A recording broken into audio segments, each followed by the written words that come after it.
ಇಂದು ನಾವು ಹೆರಳೆಕಾಯಿಯನ್ನು ಬಳಸಿಕೊಂಡು ಒಂದು ಆರೋಗ್ಯಕರವಾದ ತಂಬುಳಿಯನ್ನು ಮಾಡುವಂತಹ ವಿಧಾನವನ್ನು ತಿಳಿಯೋಣ.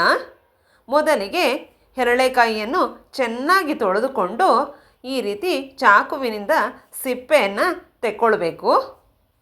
ಹೆರಳೆಕಾಯಿ ಆರೋಗ್ಯಕ್ಕೆ ತುಂಬ ಒಳ್ಳೆಯದು. ಇದು ನಮ್ಮ ದೇಹದಲ್ಲಿನ ಪಿತ್ತವನ್ನು ಶಮನ ಮಾಡುತ್ತೆ. ಸಿಪ್ಪೆ ತೆಗೆದಾದ ನಂತರ ಈ ರೀತಿ ಹೆಚ್ಕೊಂಡು ಅದರಲ್ಲಿರುವಂತಹ ಬೀಜಗಳನ್ನ ತೆಗಿಬೇಕು. ಬೀಜಗಳ ಸಮೇತ ಹಾಕಿದರೆ ಕಹಿಯಾಗುತ್ತೆ.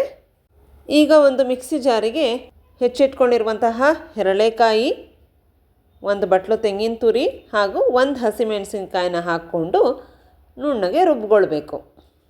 ತಂಬುಳಿ ಅನ್ನುವಂಥದ್ದು ಖಾರವಾಗಿ ಇರೋದಿಲ್ಲ, ಆದ್ದರಿಂದ ಒಂದೇ ಹಸಿಮೆಣಸಿನಕಾಯಿ ಸಾಕಾಗುತ್ತೆ.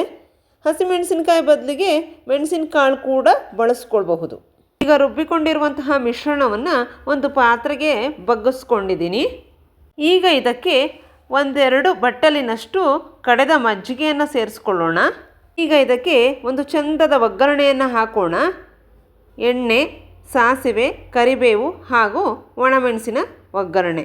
ನಾವಿಲ್ಲಿ ಒಗ್ಗರಣೆಗೆ ಕೊಬ್ಬರಿ ಎಣ್ಣೆಯನ್ನು ಬಳಸಿದ್ದೇವೆ. ನೀವು ನಿಮ್ಮ ಮನೆಯಲ್ಲಿ ಯಾವ ಎಣ್ಣೆಯನ್ನು ಬಳಸ್ತೀರೋ ಅದನ್ನೇ ಹಾಕ್ಕೊಂಡು ಒಗ್ಗರಣೆ ಮಾಡ್ಕೊಳ್ಳಿ.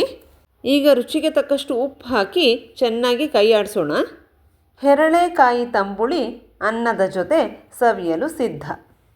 ಆರೋಗ್ಯಕರವಾದ ಈ ತಂಬುಳಿಯನ್ನು ನೀವೆಲ್ಲರೂ ಖಂಡಿತ ಒಮ್ಮೆ ಮಾಡಿ ನೋಡಿ.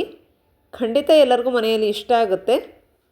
ನಿಂಬೆ ಸಿಪ್ಪೆ ಹಾಗೂ ಕಿತ್ತಳೆ ಸಿಪ್ಪೆಯಂತೆ ಹೆರಳೆಕಾಯಿ ಸಿಪ್ಪೆಯನ್ನು ಕೂಡ ಸಣ್ಣಗೆ ಹೆಚ್ಚಿ ಬಿಸಿಲಿನಲ್ಲಿ ಒಣಗಿಸಿ ಆನಂತರ ಪುಡಿ ಮಾಡಿ ಸೀಗೆ ಪುಡಿಯ ಜೊತೆಯಲ್ಲಿ ಬೆರೆಸ್ಕೊಂಡು ತಲೆ ಎರ್ಕೊಳ್ಳೋದ್ರಿಂದ ಕೂದಲಿನ ಆರೋಗ್ಯಕ್ಕೂ ಕೂಡ ಒಳ್ಳೆಯದು, ಜೊತೆಗೆ ಪಿತ್ತ ಶಮನ.